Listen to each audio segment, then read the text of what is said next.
Hola, buenas tardes. Estamos en esta entrevista para el proyecto final de la materia de análisis de políticas nacionales e internacionales. Tenemos el gusto de tener la presencia del maestro Eduardo Enrique González Báez, que nos va a hablar un poco acerca de los temas de las políticas y las reformas públicas en educación. Voy a pasarle el micrófono a la maestra Marta para que nos lea una pequeña semblanza acerca del maestro. Buenas tardes, maestros. Buenas tardes, maestro. Buenas tardes. Muchísimas gracias por su participación y colaboración con nosotros. Voy a llevar a cabo la lectura de la breve semblanza curricular del maestro Eduardo Enrique González Báez, profesor de educación primaria, licenciado en educación, especialista en política y gestión educativa, maestría en educación especial, egresado con mención honorífica de la Benemérita Escuela Normal de Veracruzana, de la Universidad Pedagógica Nacional, así como de otras instituciones. La verdad, una trayectoria escolar muy brillante. Participante del Seminario Internacional de la Inclusión a la Interpelación, Escena, Discapacidad y Política con el British Council y la UNAM. Ha sido catedrático de la Benemérita Escuela Normal de Veracruzana en asignaturas relativas a problemas de lenguaje. También cuenta con 39 años de servicio en Educación Especial Federal, donde se ha desempeñado como docente, director de servicio y asesor pedagógico a nivel estatal, y durante los cuales ha enseñado e implementado cursos especializados de capacitación docente. También 2 veces ha recibido el reconocimiento estatal a la labor del maestro veracruzano por obra escrita y publicada y por propuesta de innovación otorgado por la Secretaría de Educación de Veracruz. También ha sido jefe de Departamento de Apoyo Técnico a la Docencia en Educación Especial en Veracruz y actualmente es tallerista y conferencista en diferentes congresos estatales, nacionales e internacionales relativos a discapacidad, artes en educación y dramaturgia. Es formador de formadores y docente del Centro Nacional de las Artes. Diseñador de 6 asignaturas para la nueva licenciatura en educación con énfasis en las artes y la cultura. Director general del Grupo de Trabajo Cultura y Sustentabilidad para la Diversidad, donde diseña e implementa proyectos de capacitación docente y desarrollo comunitario. También, pues aunado a esto, también tiene una trayectoria artística muy amplia dentro del teatro, con una experiencia teatral de 44 años. Bienvenido, maestro. Muchísimas gracias y un placer contar con su apoyo. Muchas gracias. Gracias. Muchas gracias. Buenas tardes. Estoy muy contento de poder compartir y platicar sobre este tema tan importante para nuestro país, así que estoy listo para las preguntas que nos quieran realizar. Gracias. Gracias, maestro. Bueno, empezamos con la entrevista y la primera pregunta sería, ¿cuál es su opinión acerca de las políticas y reformas educativas actuales en el país? Bueno, para abordar este tema yo sugiero que lo visualicemos en tres dimensiones, de tal forma que cuando hablamos de las reformas y de la política educativa de nuestro país, tenemos que visualizarlo, número uno, en el nivel de educación, de lo que llamamos o de lo que se conoce como nivel de educación básica, que incluye inicial, preescolar, primaria y secundaria. La segunda gran dimensión es lo que constituye la educación media superior, o sea, estamos hablando de bachillerato. Y la tercera dimensión o gran dimensión del sistema educativo corresponde a al nivel superior, es decir, la universidad y los posgrados. Esas serían las 3 grandes dimensiones o áreas de las reformas educativas en el país. Y es importante diferenciarles porque cada uno tiene sus características propias. Ahora, ¿qué opino de cada una de ellas? Pues bueno, ustedes ya se imaginarán que opino 3 cosas diferentes porque son 3 tipos de reformas, ¿no? Aunque sí hay un asunto transversal, y ahorita lo voy a comentar, a partir del sexenio pasado, hay temas, hay políticas, hay líneas, hay ejes que sí son transversales desde inicial hasta posgrado. Sí hay cuestiones que son bastante diferenciables en cada una de estas áreas o dimensiones del sistema educativo. En el caso de, ¿qué pienso de la reforma actual en el nivel de educación básica? Bueno, primero hay que ponerle nombre. La reforma actual se llama Nueva Escuela Mexicana en educación básica y básicamente tiene una serie de ambiciones que en lo personal a mí me parecen, por lo menos en el papel, me parecen totalmente pertinentes, sobre todo porque esta reforma no responde a la ocurrencia de este sexenio o la anterior, sino que ya viene retomando cosas que incluso yo les puedo decir que vienen desde los 80. La parte difícil de esta reforma tiene que ver con los tiempos y tienen que ver con los usos y costumbres. Tenemos toda una historia del sistema educativo extraordinariamente rígido, extraordinariamente estructurado, que no permite mucho movimiento. Entonces, cuando yo le digo a mis profes, oigan, pregúntense, cuestionen, ¿por qué nos copiamos de Inglaterra? ¿Por qué no nos inventamos la inclusión? ¿Qué es lo que pasa? Traemos una cultura de escuchar y repetir lo que se me ordena, ¿no? Para mí ese es parte del problema, no tanto en el diseño o propuestas de la propia reforma, sino en los mecanismos para hacerla efectiva. Sí, adelante. Sí, maestro Roberto Guadalupe Vargas, es mucho gusto estar con usted. Bueno, recapitulando, como dice usted, una vez que nosotros hablamos de la nueva escuela mexicana, centrada obviamente en el estudiante con un ámbito pues ya básicamente comunitario, enfocada en que estos estudiantes sean críticos, además de críticos sean comprometidos, como dice usted, con la sostenibilidad, obviamente dentro de sus ámbitos comunitarios, o bien dentro de su interculturalidad. Aquí, ¿considera usted, o desde su punto de vista, cuál es el mayor desafío para la educación con esta implementación de la nueva escuela mexicana? En el caso de la nueva escuela mexicana, bueno, ya dije un primer desafío, ¿no? Los tiempos. ¿Y a qué me refiero con eso? Estos espacios en los que el docente de inicial, preescolar, primaria y secundaria están teniendo para apropiarse de esa. Ese es uno. Los tiempos, a eso me refiero con los tiempos, que para fines prácticos que se refieren a estos espacios. Ya tenemos uno, que se llaman consejos técnicos escolares. Cada viernes se suspende, ya lo tenemos, pero es muy poco. Hace rato les decía que para un eje articulador es la interculturalidad. Pues les acabo de decir que hay una universidad para eso. Entonces, con un CETE, 2, 3, 4, 8 sesiones ordinarias tenemos en los CETES al ciclo escolar. 8 sesiones ordinarias, ¿no? No es suficiente ese tiempo. Pues sí hay una carrera para aprender la interculturalidad. Disculpe la molestia. ¿Cómo beneficia a los maestros el modelo actual de educación? Bueno, estaba yo centrándome hace unos momentos en el tema de la reforma para educación básica. Y en esa perspectiva quisiera retomar desde los retos, ¿no? Por una parte hablaba del tiempo que hemos tenido para apropiarnos, ¿no? De la reforma, con todas sus especificaciones, ¿no? Me parece que yo lo estoy diciendo en términos de tiempo, entendido como los espacios para poder estudiarlo, discutirlo. Esto sí marca un parteaguas en todas las anteriores reformas porque no eran tan ambiciosas, eran muy complicadas.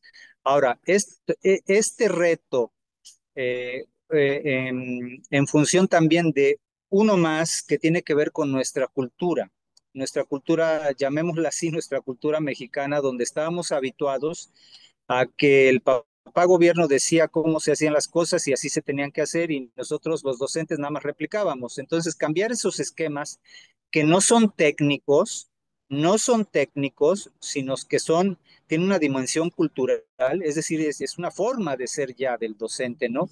Ese es un reto, sería un segundo reto. ¿Por qué estoy retomando desde ahí? Porque tiene que ver con lo que nos estás mencionando, con la pregunta que tú nos haces, ¿no? Eh, en qué nos beneficia? Bueno, mira, hay una propuesta muy específica dentro de esta nueva reforma y que me parece también muy importante. Actualmente hay una denominación para los programas, que son los programas sintéticos. Es decir, todos los libros que tienen los maestros con todos los contenidos son los programas sintéticos. ¿En qué le beneficia al maestro el que ahora tengan la posibilidad de elaborar sus programas analíticos?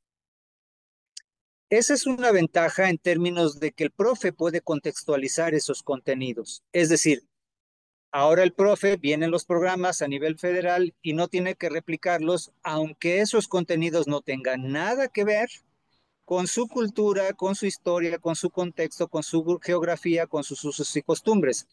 El profe ahora que tiene la posibilidad de hacer su programa analítico en un proceso que se llama codiseño, entonces digamos que esa sería una de las respuestas que te daría.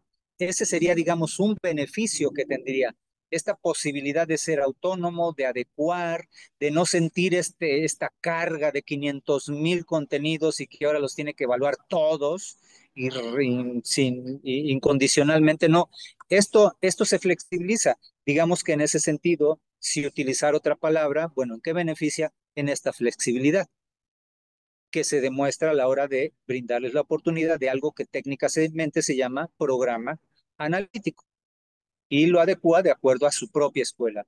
Dentro de quienes han promovido la reforma, la nueva escuela mexicana en este caso, hablan, por ejemplo, de que casi cada escuela tiene su propio programa analítico. ¿Qué quiere decir? Que, por ejemplo, ahorita estamos aquí atrás en una escuela que se llama Carlos Acarrillo y 2 cuadras hacia allá está una escuela que se llama UOTOP. Bueno, pues el plan y programas que tiene la escuela Carlos Acarrillo y la que tiene la UOTOP tienen diferencias. No es el mismo. ¿Por qué? Porque el colectivo docente hace su programa analítico y de acuerdo a su contexto lo elabora. Por supuesto que hay cosas comunes, claro, ¿no? Las sumas son las sumas y esas siempre van a existir, pero hay contenidos que van variando, ¿no? Entonces, digamos que esa sería, pues por decirlo así, una ventaja, ¿no? Otra cuestión, si bien he hablado de que no ha habido tanto tiempo para enfrentar este reto tan enorme con todos los temas que ya dije al principio, pues también lo cierto es que sí hemos tenido espacios relativamente más autónomos, incluso en el formato del Consejo Técnico Escolar. Los consejos técnicos escolares que suspenden cada viernes de cada mes, un viernes de cada mes en todas las escuelas de educación básica, antes tenían una guía que tú la tenías que seguir al pie de la letra, ¿eh? O sea, sí era un trabajo colectivo, pero tú tenías que seguir al pie de la letra la guía de los famosos ETES, ¿no? Que además ya tienen una historia muy larga. Antes se llamaban TGA, Taller General de Actualización, luego se llamaron consejos técnicos. Pero recuerden que acabo de decir, bueno, hace un momento os dije que traemos arrastrando también una cultura, una manera de ser. Entonces los profes estamos acostumbrados a recibir nuestra guía, a recibir nuestra guía y seguirla al pie de la letra. Y entonces, imagínense a qué hora te dicen, bueno, ahora te damos a que tú elijas el tema y a ver, ahora resuélvelo. Imagínense el cambio de paradigma, ¿eh? Y el cambio de práctica, de años. Yo, por ejemplo, tengo 40 años ya casi de servicio. Imagínense que de esos 40, treinta, por lo menos 30, los estuve repitiendo con la misma mecánica, ¿no? O sea, se vuelve un hábito. Entonces, lo mismo pasa con los profes. Ahora una ventaja es que les dan esta oportunidad, sí, nada más que hay que aprender a hacer eso, ¿no? Porque antes yo seguía al pie de la letra lo que me decía aquí, y ahora no. Entonces, resulta paradójico, ¿no? Pero digamos, esa sería otra ventaja. Una más tiene que ver con otro elemento de la nueva escuela que tiene que ver con el enfoque comunitario. De hecho, de hecho, los lineamientos del Consejo Técnico de Zona, esas normas que nos rigen esas reuniones de los viernes de cada mes, incluyen una normatividad que se llama enfoque territorial. Eso es muy, muy interesante, porque entonces con este enfoque territorial lo que quiere decir es que el colectivo docente tiene que voltear a ver el entorno que le rodea y que por lo tanto los contenidos tienen que estar en vinculación con eso. Y aquí me voy a pasar a educación superior, porque esto tiene que ver también con educación superior. Ahorita he estado hablando mucho de educación básica. Bueno, se imaginarán que cada tema es un mundo, ¿no? Estoy tratando de hacer la mayor síntesis posible. Esto de vincular, bueno, no sé si ustedes han escuchado en su maestría, en su doctorado, algo que se llama investigación vinculada, ¿no? Bueno, es muy curioso porque uno dice, bueno, es que la investigación antes no era vinculada, pues entonces, ¿qué estaban haciendo, no? Es muy curioso, ¿no? ¿A qué se refiere la investigación vinculada? Bueno, pues que lo que estés investigando tenga que verlo con lo que está pasando allá afuera. Entonces, cuando en los consejos técnicos de zona nos meten como un lineamiento el que tengamos este enfoque territorial, tiene que ver con eso, con que mis quehaceres tengan que ver con mi entorno, así tal cual. Si hay 3 arbolitos, yo tengo que considerar esos 3 arbolitos. Por supuesto, estoy exagerando, lo estoy diciendo para explicarme, ¿no? Si hay una fábrica, si hay un lago, si hay el mar, si hay una montaña, si es desierto, etcétera. Todo tiene que estar perfectamente integrado, ¿no? Digamos que eso serían dos ventajas, por decirlo en términos de ventajas, ¿no? Eh, Hasta ahí más o menos va mi respuesta a lo que me preguntaste, ¿qué ventajas? ¿No? La ventaja también yo diría, ya no voy a repetir lo mismo, pero una ventaja para mí sí son esos ejes articuladores que ya mencioné, no los voy a repetir. Interculturalidad, pensamiento crítico, etcétera, etcétera. Todo eso ya. Eh, para mí eso de hecho ya es una ventaja, porque efectivamente tienden a cambiar el paradigma, efectivamente tienden a darle otro tipo de protagonismo al docente. Todavía no pasa porque esto es muy nuevo, o sea, cambiar esas estructuras, quiero insistir mucho, no técnicas, es decir, yo un método me lo aprendo rápido, en un semestre, si quieres, me lo aprendo, ¿no? O en unas semanas me lo aprendo, pero cambiar una estructura cultural, una forma de comportamiento, eso sí lleva más, ¿no? Entonces, aunque yo le diga al profe que el eje articulador se llama o tiene que ver con pensamiento crítico, y el profe sigue con esos esquemas aprendidos daba yo mi ejemplo, dentro de 30 años, pues sí cuesta trabajo, ¿no? Va a costar trabajo, ¿no? Entonces, quiero decir rápidamente, mientras me hacen la otra pregunta, me he enfocado en educación básica, pero en educación media superior quiero hablar de la reforma también, porque la reforma ahí tiene que ver con el asunto de, digámoslo en una palabra, unificar el sistema de bachilleres. Ahora hay bachiller general y bachiller técnico, entonces esta es una reforma nueva. Es decir, hay 20,000 tipos de bachilleres en México, ¿no? Bueno, ahora, ¿qué pretenden? ¿Cuál es la parte de la reforma o uno de sus puntos nodales en la reforma del sexenio anterior y que ahorita se va a fortalecer o consolidar?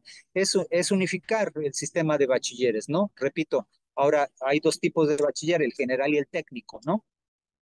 Entonces, digamos que esa es una de los elementos de la reforma para educación media y superior.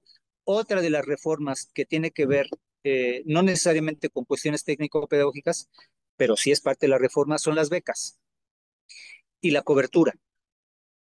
Beca y cobertura tienen que ver en enseñanza media y superior. Ahora, esto a su vez está conectado con la otra reforma que tiene que ver con educación superior. En educación superior también tiene que ver parte de la reforma tiene que ver con el humanismo. Esa es parte de la reforma. Y por eso ahora el CONACYT tiene la H. Recuerden que ahora CONACYT ya tiene H. Es ¿se acuerdan que era Consejo Nacional de Ciencia y Tecnología? Ahora es Consejo Nacional de Humanidades, Ciencias y Tecnología. Hasta allá va este enfoque humanista del sistema educativo, que ya lo platiqué, que va desde educación básica, pero también atraviesa hasta superior. Entonces, este es otro elemento de la reforma en educación superior. Otro elemento de la reforma en educación superior y que está muy enfatizado desde el sexenio pasado es la cobertura. Y ahí entran las universidades Benito Juárez, porque eso es parte de lo que pretende esta política pública, en particular con la reforma a nivel superior. Entonces son dos cosas, humanismo y cobertura. Y por último, en educación superior hay un elemento más que es muy importante porque pegó con el CONACYT y pegó con muchos de los proyectos de investigación que se hacen con CONACYT, y es el asunto, ya lo dije, de la vinculación. Y en términos de reforma estamos hablando de pertinencia. Es decir, en qué medida la educación superior y en particular la investigación en educación superior es pertinente con el entorno social, económico, político, cultural de nuestro país. ¿Qué sentido tiene? ¿Qué tan pertinente es hacer una tesis, por ejemplo, sobre el vestuario en la época precolonial, ¿no? Pues está padre, ¿no? Está bien, está chido, ¿no? Como dicen los chavos. La pregunta es qué tan pertinente es eso de acuerdo a las prioridades que tenemos ahorita. ¿En qué se está gastando el dinero en educación superior? ¿Para hacer ese tipo de tesis?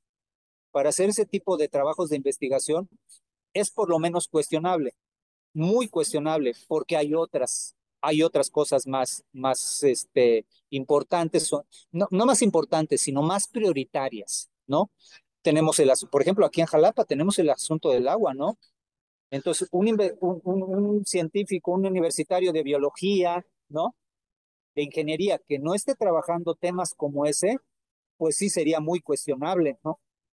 Porque además ustedes saben que CONACYT le imprime mucho dinero, mucho dinero. Déjenme decirles que también eso pegó con mi otra carrera es las artes. A los artistas también las becas nos estaban, se cortaron ahí muchas becas porque cuestionaban becarios, ¿no? Que tenían tiempo completo en la universidad y aparte tenían las becas, santo cielo, ¿cómo era eso posible, no? Y aparte estaban haciendo unas investigaciones que llevan como 10 años, ¿no? Y entonces, ¿no? Por ahí cortaron el asunto. Este mismo enfoque lo tuvo CONACYT para educación superior, cortar investigaciones que no tenían que ver con prioridades, ¿no? O con gente que estaba haciendo un libro desde hace como 20 años y no terminaba de hacerlo, pero eso sí, la beca era muy jugosa en CONACYT, ¿no? Bueno, esto es parte de la reforma en el superior. Bueno, estoy dando elementos no nada más de educación básica, sino hasta nivel superior. Ahora sí, Guillermo, ibas a preguntar. Sí. Muy bien, profe. Muy buenas tardes, profe, maestro. Mire, yo creo que con su discurso ya prácticamente, bueno, yo siento que ya dio respuesta a la pregunta que le voy a hacer, mas sin embargo se la hago para, si gusta, precisar en algo. Desde su experiencia docente, ¿cuál cree o cuáles cree que son las diferencias más notables entre el modelo educativo anterior y el actual? Bueno, una de ellas, para que lo subraye nuevamente, el modelo educativo anterior tenía que ver con un modelo de competencias. Y es importante que esto ustedes, así como hablé del Index for Inclusion hace ratito, ¿no? ¿De dónde viene eso? ¿No? ¿De dónde vienen estas reformas? Por ejemplo, el del tema de inclusión, que está ahí lo tenemos textual, ¿no? Y no solo en educación básica, en media y superior tenemos este. Déjenme decirles que hay una Estrategia Nacional de Educación Inclusiva, así se llama, Estrategia Nacional de Educación Inclusiva. Todavía es vigente porque todavía no sale la de este sexenio. Esa Estrategia Nacional de Educación Inclusiva salió en el sexenio pasado y esa abarca desde inicial hasta la universidad. Y esa sí es una estrategia, ENEI por sus siglas.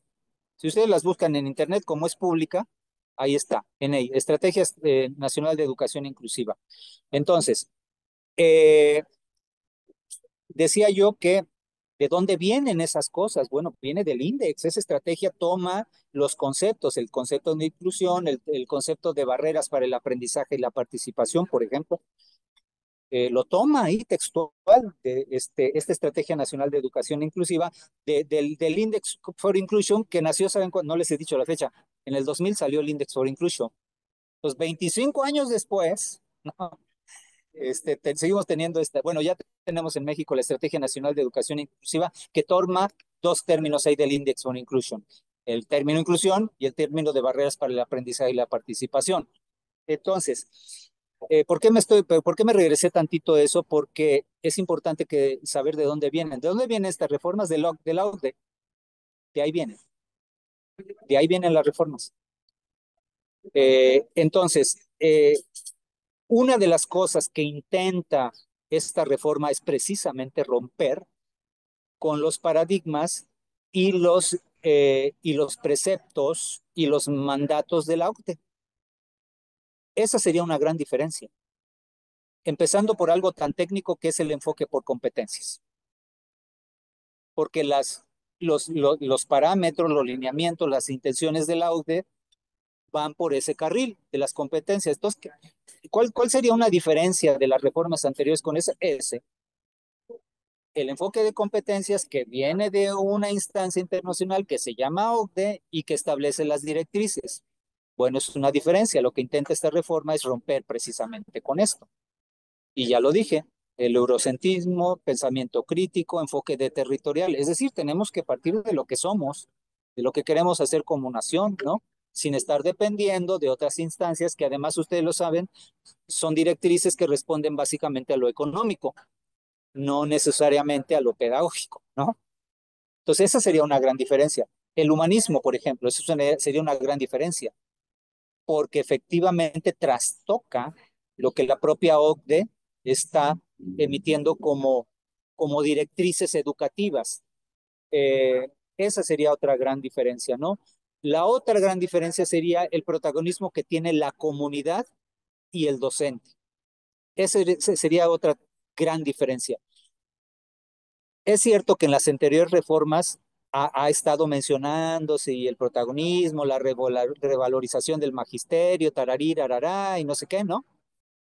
Pero no se había dado los ejes rectores y las estrategias tan específicas como ahora se están estableciendo en esta nueva reforma. Y menciono tanto de lo que está sucediendo en básica como lo que está sucediendo en nivel superior. No sé, bueno, a lo mejor ustedes supieron, pero así lo que pasó con las vacas sagradas de artistas y con las vacas sagradas de los investigadores de CONACYT, ¿qué es lo que pasó? Pues lo que pasó es una gran diferencia, Guillermo. Lo que pasó es que precisamente cambiaron las directrices que se tenían entonces y luego llegan estas reformas y entonces todo mundo pega el grito en el cielo, ¿no? Pues claro, quitan privilegios, ¿no? En el caso de los becarios, en el caso de los artistas tenemos el Sistema Nacional de Creadores y eran unas becas muy jugosas, muy bonitas, ¿no? Pero se empieza a cuestionar eso, o sea, qué es lo que dice qué es lo que dicen estas reformas? Pues primero lo que menos tienen, ¿no? Entonces, efectivamente, habían muchos artistas desprotegidos cuyos beneficios económicos de las políticas culturales estaban recibiendo en unos cuantos, quienes las vacas sagradas, ¿no? En términos de investigación de CONACYT, lo mismo. Unas cuantas vacas sagradas estaban recibiendo becas, precisamente tiene que ver con el enfoque humanista. Entonces, ahí es una gran diferencia, ¿no? Hasta ahí más o menos contesté tu pregunta, ¿no? Ahorita no Sí, me voy a maestro. meter con metodologías, pero a ver, una metodología en nivel superior. ¿Qué creen que está pasando en la Universidad Veracruzana? Están cambiando el famoso modelo flexible. Lo están cambiando. ¿Qué hicieron con esta barbaridad del modelo flexible? El famoso MEIF, ¿no? ¿Qué hicieron? Pues para empezar, despedazaron el sentido comunitario de una escuela. que a su vez luego se replica a nivel sociedad. Entonces, ¿qué teníamos? Chavos que estaban cada quien en su rollo, cada quien en su patín, cada quien en su onda, ¿no? Porque elegían una clase aquí, luego otra clase por allá, el otro no, no. Pues, ¿qué están haciendo? Pues están regresando, ¿no? Están regresando, afortunadamente, digo yo, a, a hacer comunidad. Es importante la comunidad, ¿no? ¿Y por qué menciono la comunidad? Porque es parte de la reforma, es parte de estas reformas, ¿no? Hasta aquí, Guillermo, estoy hablando en teoría, porque hay cosas que apenas están pasando, ¿eh? Está nuevecito todo esto, ¿no? Está muy nuevo. ¿Cuándo salió el enfoque territorial, por ejemplo, en los CETES de la reforma para educación básica? El año pasado, Guillermo, el año pasado, compañeras, compañeros, el año pasado. Entonces tenemos bien poquito tiempo de estar tratando de hacer esto realidad, ¿no? Luchando contra todo, ¿no? Incluso contra los buenos comentaristas de TV Azteca y Televisa que se creen expertos y no saben nada, ¿no? Y algunas cosas, pues se vale cuestionar, pero ojalá y cuestionaran desde el conocimiento y no respondiendo de manera general, ¿no? Yéndose a los recovecos que pasa en la comunidad, ¿no? ¿Qué otra cosa cambia, Guillermo? Y esto sí también lo menciono porque es importante. Precisamente a propósito del enfoque territorial, hace ratito me preguntabas, Carla, los retos y qué cosas son buenas. Guadalupe, preguntabas de los retos, ¿no? Pues un Sí, reto así es, maestro. tiene que ver precisamente con algo que marca la diferencia. Esta sería una diferencia, que están volteando a ver las realidades del país. Están volteando a ver las realidades del país. No podemos tener un plan y programas así general para todos, ¿no? Eso no puede, no debe ser, pero lo teníamos. Una gran diferencia con lo anterior a lo que está pasando ahora es esa, Guillermo. Estamos tratando de algo que parecía tan obvio, pero no. Y es que cada escuela es diferente, cada pueblo es diferente, cada ciudad es diferente. Entonces, no es lo mismo que los que aprenden aquí en Jalapa que los que aprenden en Naulinco. No es lo mismo. No es ¿Ahí lo mismo. considera usted, maestro, que entran los determinantes de sociales? Sí, totalmente. Y tienen que ver con este enfoque, ¿no? Con este enfoque comunitario, con este enfoque territorial, con este. ¿Saben cómo se llamaba antes? Me estoy metiendo en detalles técnicos muy importantes, pero bueno, yo me emociono, ¿eh? Ya va a terminar, ya va a terminar, y entonces se va a recerrar la sesión, pero uno de los detalles técnicos a nivel de escuela, a nivel de cancha, ¿no? Bueno, tiene que ver con lo macro y lo micro a nivel de cancha. Antes hacíamos diagnóstico educativo. Diferencia con lo anterior, ¿y cómo se dice ahora? Ahora hablamos de diagnóstico socioeducativo. Ahora los colectivos en las escuelas se sientan para hacer un diagnóstico socioeducativo. Chécate la diferencia, ¿eh? Eso quiere decir que no nada más están pensando lo que sucede en las 4 aulas y en su programita. No, no, no, no. Tienen que diagnosticar lo que pasa afuera para poder implementar su programa y hacerlo realidad, ¿no? Creo que tengo como 7 minutos antes de que se corte Gracias, maestro. la sesión. Vamos a pasar el micrófono a la maestra Yeyet. Sí, gracias. Maestro, ya nos comentó anteriormente cómo llegó como el tema de inclusión a México en época de Peña Nieto, pero yo quisiera preguntarle si actualmente usted considera que el sistema educativo sí es equitativo e inclusivo. Eh, en cuanto a lo equitativo, no. No, definitivamente no es equitativo. No es equitativo precisamente porque son muchas realidades. Son muchas realidades. Entonces, por ejemplo, hay una partida federal para equipar a las escuelas, ¿no? Esa partida federal, cada Secretaría de Educación Pública tendría que hacerlo diferenciable. En todo el país, ¿eh? Todas las secretarías tendrían que ser muy hábiles para diferenciar y ser equitativos, porque no es lo mismo equipar a una escuela de aquí, medio urbano, a una escuela rural. Desafortunadamente a veces se equipa igual, ¿no? Entonces, no puede ser, no es equitativo, no es equitativo, ¿no? Eh, Equitativo entendido por cada quien lo que necesita, pero en ese cada quien lo que necesita, híjole, del dicho al hecho hay mucho trecho, ¿no? Entonces, De entrada, no terminamos por ser equitativo porque no entendemos todas las realidades, porque no terminamos de entender todas las realidades. Esa sería mi perspectiva. Eh, y en este mismo sentido, eh, pues va junto con pegado con lo que estás planteando en tu pregunta, ¿no? No, por lo mismo, ¿no? No podemos ser inclusivos si no somos equitativos. O sea, inclusión en educación especial siempre pegamos los dos términos, equidad y inclusión. No podemos ser inclusivos en ese sentido. A ver, por ejemplo, hay comunidades rurales que todavía tienen maestros rurales, ¿no? Que no son maestros, son muchachos de prepa que se preparan. No estoy desvalorizando el trabajo de los muchachos, pero tampoco estoy dejando de ver que no son maestros. Y las escuelas no son escuelas, ¿no? Completas, con todas las de la ley, ¿no? Entonces no es inclusivo. Quiere decir que hay comunidades que no están recibiendo el beneficio no está, del sistema educativo. Es decir, tenemos un sistema educativo que no termina por ser incluyente, ¿no? En ese sentido, pues no, ¿no? Hasta que no se termine de atender precisamente eso, ¿no? Pues no se puede, ¿no? No quiero decir que no hay avances, los hay, ¿no? Hay avances muy valiosos. Lo que estoy diciendo es que eso es lo que tiene que terminar de consolidar, ¿no? Voltear a ver, ¿no? Y bueno, quiero pensar que esta reforma educativa, pues tiende a eso. ¿Cuándo va a suceder? Pues yo esperaría que pronto, ¿no? A ver si me da tiempo y si no se corta. Antes el mecanismo, sigo con las diferencias, el mecanismo de financiamiento para mejora de una escuela, antes se daba directamente por una instancia, ¿no? De manera vertical. Ahora no. Ahora hay un consejo de participación social. ¿Y quién es ese consejo de participación? ¿Quién lo encabeza? Los papás y las mamás. Entonces los papás, la comunidad educativa decide si se va a poner un ventilador, un foco, una barda.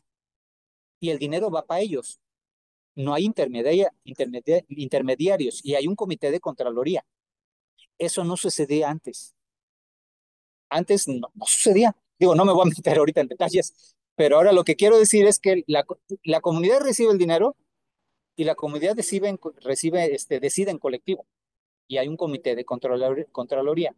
Bueno, quiero pensar que eso es un avance muy importante para que en términos de equidad y de inclusión, pues esto se haga efectivo, ¿no? A ver si no se termina ahí en 2 minutos o en uno. Bueno, ahora vamos a pasar a hacer el micrófono a la maestra Marta. Bien, maestro, con base en todo lo anteriormente expuesto que hemos estado aquí anotando, cosas que ya existían, algunas que se retomaron, inclusión, directrices, reformas, humanismo, avances, incluso que usted ha mencionado, otras que bueno, hay otros que no se han avanzado, continúan ahí. Así, personalmente usted, en general, con base en todo esto, ¿cuál es su propuesta para mejorar la actual política del país? O sea, ¿qué sugerir, qué sugiere, cuál es su propuesta de lo que hay que no se ha solucionado? Algo que usted nos pudiera compartir. Eh, una propuesta importante aquí que yo haría es armonizar lo que constituye nuestro sistema de evaluación y acreditación y promoción. Hay lineamientos para eso, ¿no? Articular ese sistema de acreditación y promoción con el modelo pedagógico. ¿Por qué? ¿Por qué digo articular? Porque no termina de articularse. ¿Qué significa eso? Por ejemplo, en primaria, hay un periodo en el que yo evalúo y en el que está abierto la plataforma para subir calificaciones. Bueno, si se acaba ese periodo, pues ya los alumnos se amolaron, como dicen, ¿no? Si no cubrieron esos contenidos en ese periodo, pues ya se cerró el portal y ya no se puede, no se puede. O sea, si yo ya lo reprobé al chavo en este trimestre, pues ya no hay manera, ¿no? es muy difícil que el maestro reporte que se equivocó algo, ¿no? Cuando es equivocación, cuando es error de dedo,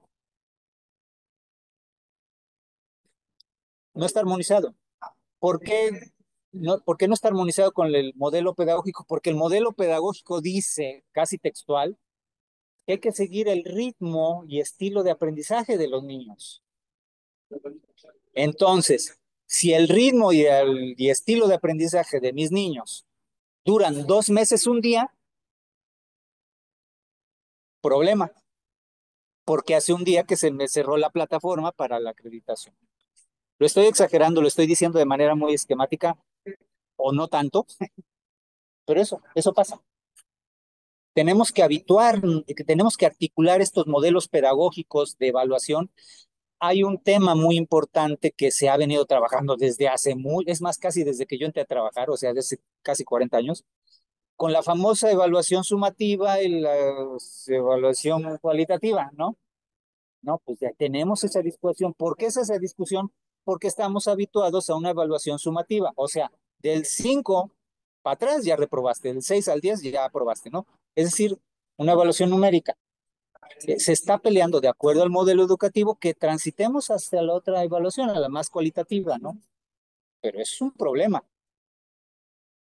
Digamos que hay que resolverlo. Entonces la propuesta pues tiene que ver con eso, con articular, ¿no? Ya lo dije hace rato, pues los tiempos para empaparnos de la reforma. Esta es muy nueva, todavía no sabemos muchas cosas que van a pasar.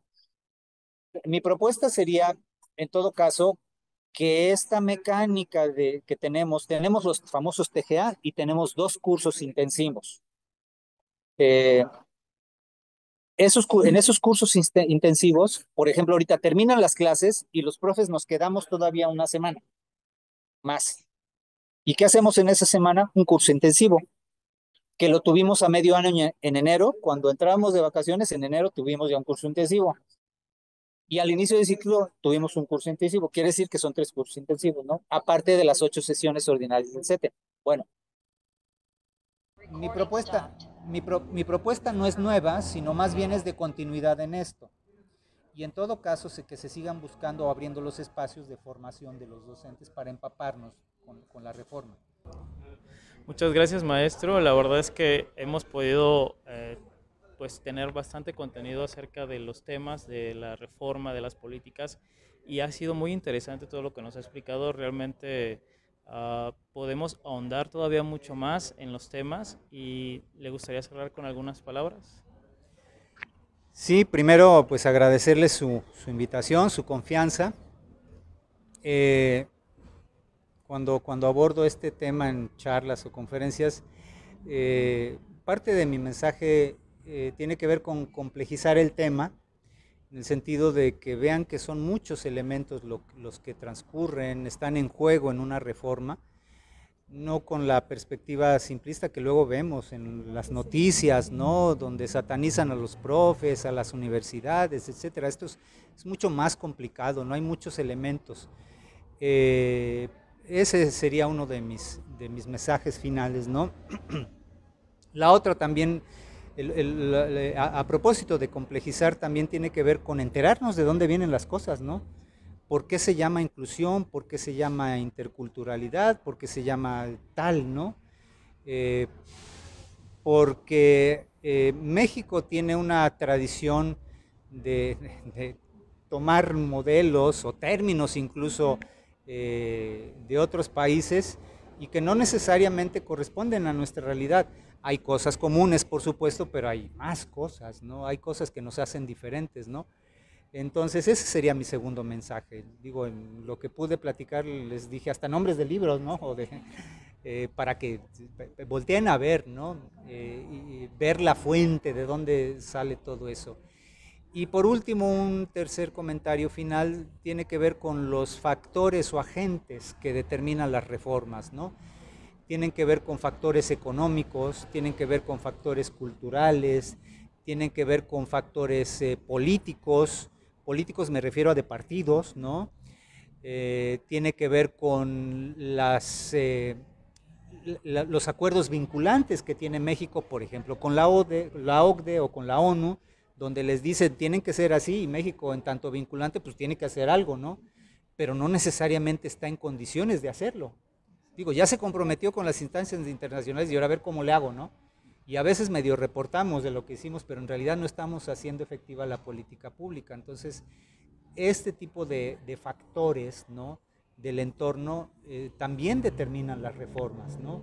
Entonces, pueden ser muy bien intencionadas, pero también tenemos que voltear a ver todos los agentes o los factores que están incidiendo. Porque si no, entonces puedo decir, no, pues mira, ya ves cómo estaba mala tu reforma, ya ves cómo no sirve la NEM, ya ves cómo no sirve la inclusión, ya ves, ¿no? Pero si no vemos el panorama completo, pues entonces fácilmente caemos en ese tipo de balances. No sabemos qué vaya a pasar, y ya con esta me despido, es el asunto de, no sabemos qué va a pasar con Coneval. Bueno, sí sabemos qué va a pasar, Coneval ya desapareció. Coneval era la instancia evaluadora de las políticas públicas, entre ellas la educativa, ¿no? Ya no existe. Ahora, lo que era Coneval va a ser absorbido por el INE. Entonces, tenemos que ver qué mecanismos va a tener para seguir evaluando, ¿no?, qué está pasando en este caso con estas reformas de las que acabamos de platicar, ¿no? Cuáles van a ser sus indicadores, si efectivamente van a diferenciar los agentes que acabo de describir, ¿no? Bueno, yo dije que ya iba a acabar, pero digo uno más, ¿no? Por ejemplo, ¿qué pasa con la reforma en Oaxaca? En Oaxaca no está pasando esta reforma. Hay como 20 reformas, bueno, de las que yo conozco hay como 5 reformas. Lo que yo en mi vida profesional han pasado como 5 reformas, por mencionar algunas. En Oaxaca no han pasado esas reformas, no han pasado, ¿no? Entonces, ¿podemos hablar de política pública nacional educativa? Sí, pero en Oaxaca no, ni en Michoacán. Es un ejemplo de lo que estoy diciendo, de los factores que pueden determinar hasta el punto de no hacer que se realice una reforma educativa, en todos sus niveles, en todos, desde inicial hasta la universidad, ¿no? Ahora sí ya me despido porque ya me tengo que ir. Muchas gracias. Muchas gracias, maestro. No sé quién le toca. Muchísimas gracias por todo este conocimiento, experiencia, y pues también deseo de continuar aprendiendo. Muchísimas gracias. Gracias, muchas gracias. También muy agradecida, y me quedo con reflexión y con hambre de seguir, ¿no? De seguir entendiendo esto, porque es aún más complejo, ¿no?, de lo que tal vez yo pude haber imaginado. Entonces, bueno, pues muchas gracias por eso.